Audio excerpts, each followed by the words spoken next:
किसी गांव में एक गरीब बुढ़िया रहती थी।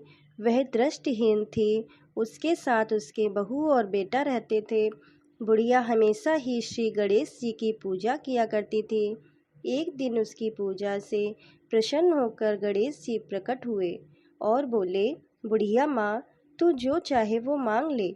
बुढ़िया ने कहा, मैं कैसे और क्या मांगू, मुझसे तो मांगना नहीं आता है।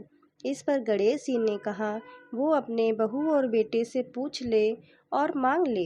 यह सुनकर बुढ़िया ने अपने बेटे से कहा, गणेश जी ने कहा है कि मैं कुछ भी मांग सकती हूँ, तो मैं क्या मांगूँ।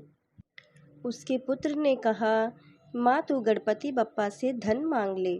वही बहू से पूछा तो उसने कहा कि वो गणेश जी से नाती मांग ले। तब बुढ़िया ने सोचा कि हर कोई अपने मतलब की बात कह रहा है, कोई मेरे लिए नहीं सोच रहा। ऐसे में उस बुढ़िया ने अपने पड़ोसियों से पूछ लिया। तब उन सभी ने कहा, बुढ़िया तू तो कुछ दिन ही जी पाएगी, धन और नाती मांगने से क्या फ़ायदा। तू अपने लिए आंखों की रोशनी मांग ले, इससे तेरी जिंदगी आराम से कट जाएगी।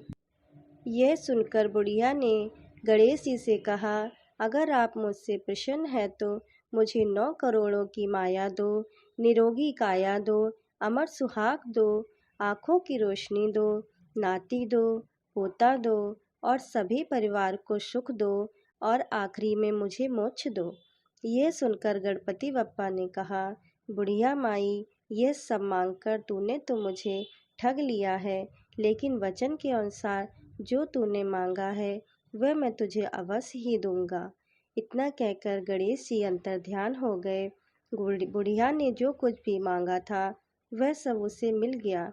हे गणपति बप्पा, जैसे आपने उस बुढ़िया को सब कुछ दिया वैसे ही आप सबको देना।